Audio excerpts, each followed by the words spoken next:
તમે ચાંદલો કરવાઓ, તમને એમ લાગે કે ચાંદલો કરે ભૂદેવ દહની નોટ જોતી હોય. મારા વાલા, તમને શું ખબર ઈ ચાંદલો કરે ને ત્યારે શું બોલે છે? જ્યારે તમને ચાંદલો કરે ને ત્યારે બ્રાહ્મણ બોલતા હોય, સ્વસ્તિના ઇન્દ્રો વૃધસ્રવાહ સ્વસ્તિના પૂઘા વિશ્વવેદાહ.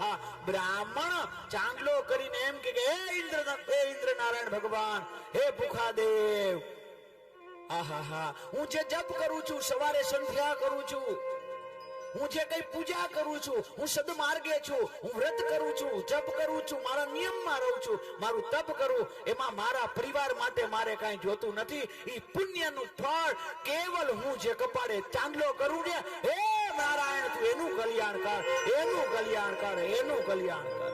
આ બ્રાહ્મણો છે. બ્રાહ્મણો પૂજનીય હોય. મેં જોયું છે લગ્નના માંડવામાં, હું લગ્ન કરાવતો નથી પણ હું ગયો છું, મને ખબર છે જ્યારે વ્યવહાર કરવાનું થાય ને ત્યારે બ્રાહ્મણની દયનીય સ્થિતિ જોઈને મને એમ દયા આવી જાય. અરે સમાજ શું વિચારતો હશે બ્રાહ્મણોને? આહા, તમે વિચાર કરો કે લગ્ન વિધિમાં 45 પ્રકારના અગ્નિ હોય, એમાં યોજક નામના અગ્નિની ઉપાસના કરીને કન્યાન પાસેથી યજ્ઞ કરાવે, યજ્ઞ નારાયણની ઉપાસના કરાવી અને બ્રાહ્મણ એમ કે હે યોજક અગ્નિ નારાયણ, આ કન્યાના હું એનો બાપ થઈને આવ્યો છું, આ કન્યા જે યજ્ઞ કરે છે એના ફળમાં એના ઘરમાં જે કઈ ખામી હોય ને તો તું દૂર કરજે. આ ભાવથી યજ્ઞ કરાવે છે. ભૂદેવો યજ્ઞ કરાવે, એ ભાવથી તમારે દીકરીના લગ્ન કરાવે અને તમારી દીકરીની દીકરી નહીં, સાક્ષાત તમારી દીકરીને લક્ષ્મી બનાવે અને વરરાજાને વરરાજા નહીં, તમારા દીકરાને નારાયણ બનાવે. આવું સામર્થ્ય બ્રાહ્મણના જીવનમાં છે. અને એ બ્રાહ્મણ જયારે ઓલી સાલ ઓઢાડવાનું વ્યવહાર કરવાનું હોય ને, મેં જોયું છે. આ જોયા વગર હું બોલું નહીં, અમે જોયું છે.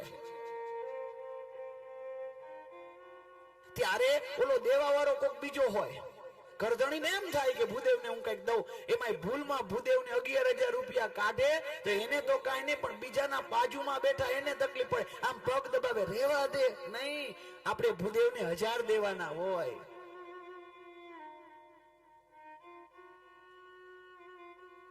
યાદ રાખજો, હું એમ કહું છું બ્રાહ્મણ, હું એટલે નથી બોલતો કે હું બ્રાહ્મણ છું મહેશ કુમાર, હું એટલે નથી બોલતો કે હું બ્રાહ્મણ છું, હું એટલે બોલું કે હું બ્રાહ્મણને જાણું છું, હું બ્રાહ્મણને ઓળખું છું, એટલે બોલું છું.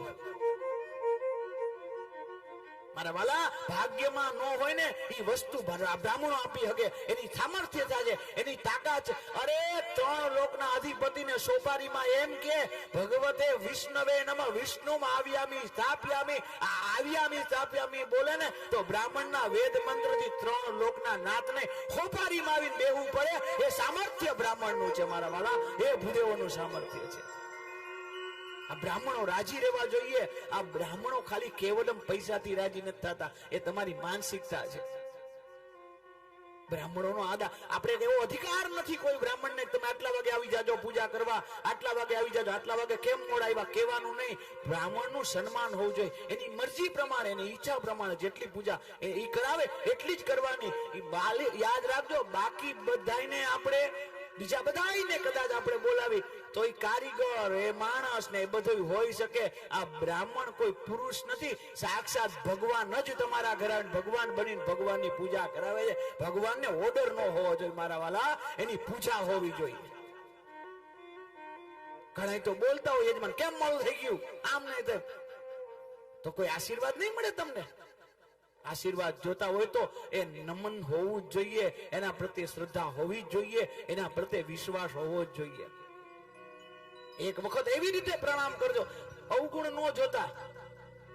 ઘણા એમ કે બ્રાહ્મણ માવો ખાય, એ એના ભાગ્યમાં લખ્યું છે, ખાતા હોય ખાવા દેજો. પણ તો એવા બ્રાહ્મણ માટે હું કહું છું, કદાચ એક તમને લાગતા હોય કે કદાચ એ તો યાદ રાખજો, અગ્નિ હોય ને, અગ્નિ હળકતો એની ઉપર ધૂળ હોય ને તો ધૂળ થોડીક વાર જામી જાય, પણ ભૂલતા નહીં, એ દાહક અગ્નિ છે, એનું કામ દજાડવાનું.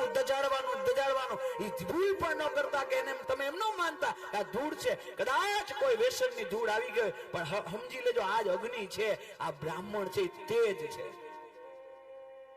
બ્રાહ્મણ પણ હોવું અનિવાર્ય છે. ભૂદેવ આશીર્વાદ દે, પ્રસન્ન થઈને જે દે ને મારા વાલા, ભાગ્યમાં ન હોય ને એ પ્રાપ્ત થાય. કદાચ હાથ જન્મમાં દીકરા ન હોય ને પણ એક બ્રાહ્મણ અંદરથી અંતર્નાદ કરીને એમ કે ને પુત્રવાન ભવ, તો પછી ભગવાનને એનું વચન ખોટું કરી અને ભગવાનને પણ એના ઘરે દીકરા દેવા. આ સામર્થ્ય બ્રાહ્મણનું છે.